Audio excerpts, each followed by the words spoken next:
Listen, hey y'all, hey. So, tonight we are talking about your shins. Shins are here. That's that hard bone that's right there. Are you somebody that has a problem with your shins? Are you somebody who um, has done all the things that you need to do for your shins and they are still bothering you and you cannot figure out why? Because maybe there's something going on in your mind, your body, your heart, your soul, all of those good things that is exacerbating what's going on. So let's talk about it for a little bit. If you're somebody who has shin issues, do you have anger issues? Do you feel you have a lot of weakness and you're not sure why? Do you feel like you have feelings of betrayal?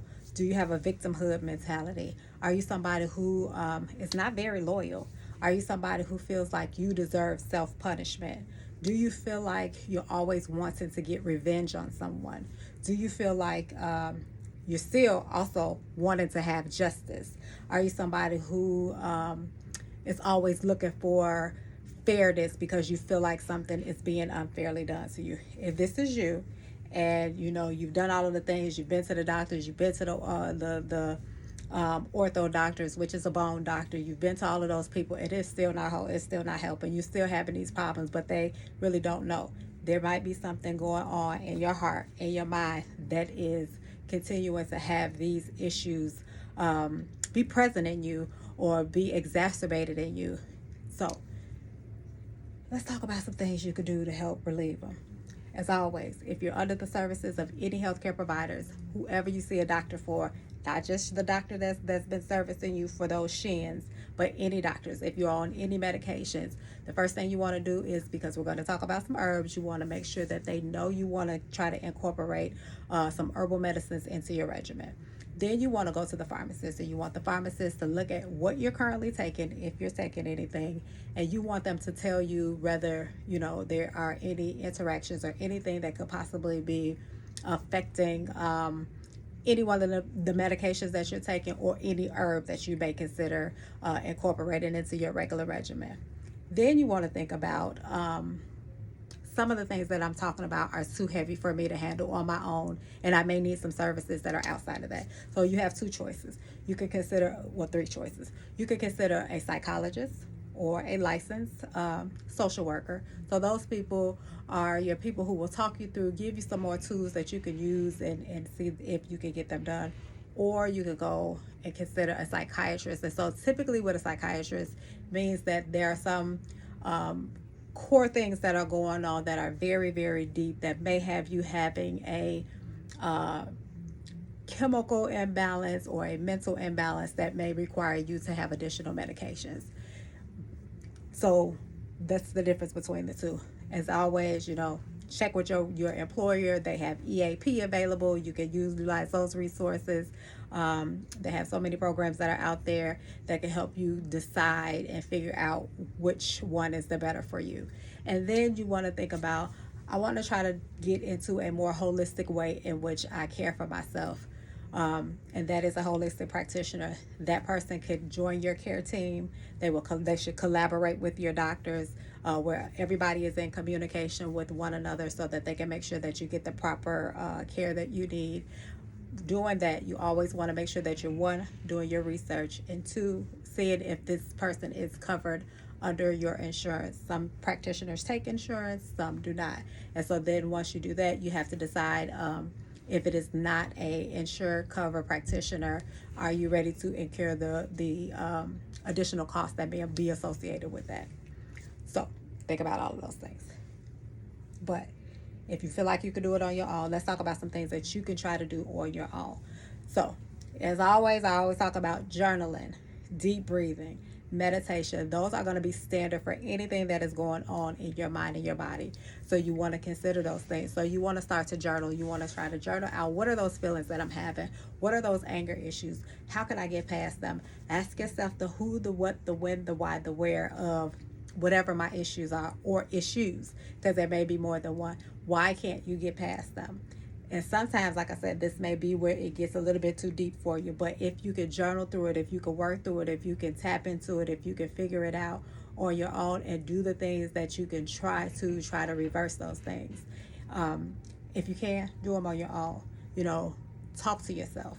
And what I mean talk to yourself, I mean affirm yourself. I mean get into requesting feelings be removed from you.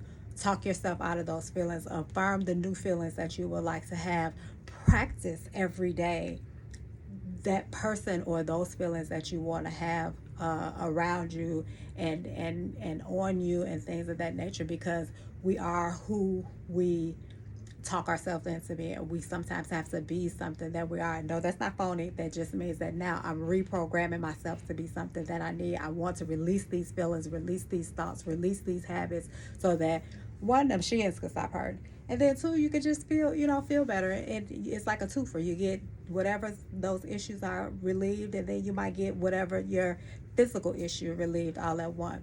But also consider doing some flexion and release. So that's take those feet and go up and down if it's your shins.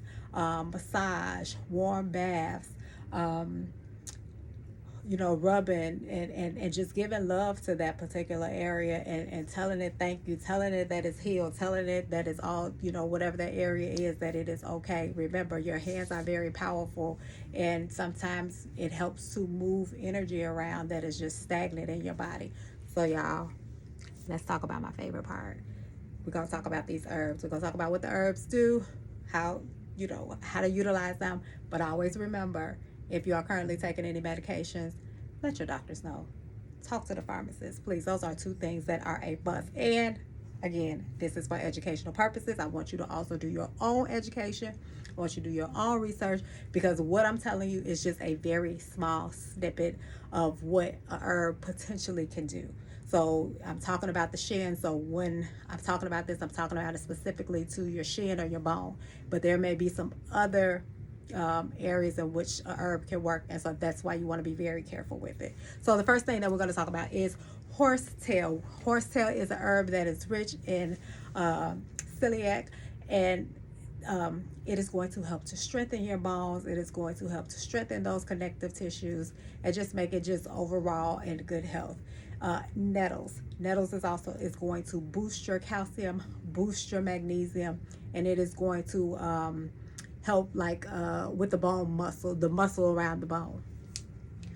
Comfrey is going to help to boost your bone healing. So if you got issues with that part, that's what it's for. Turmeric, the goat.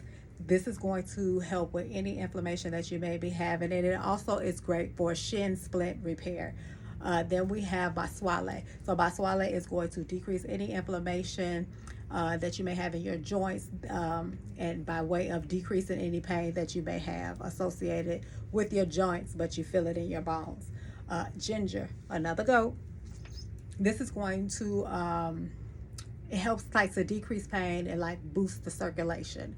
Gota cola.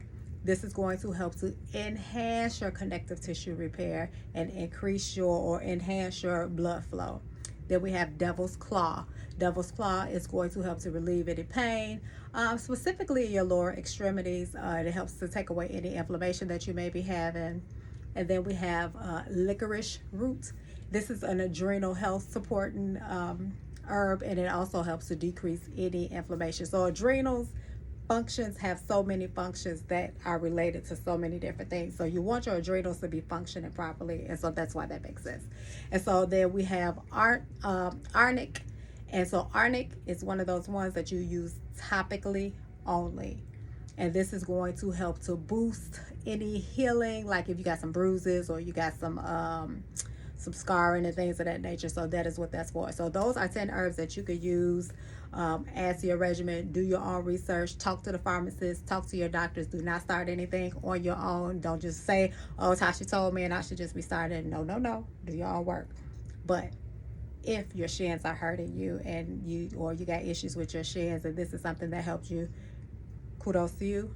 Ask me any questions that you need to ask me. Share this to somebody who got some shin pains and like it. Share it out there and let everybody know. All right, y'all. Peace.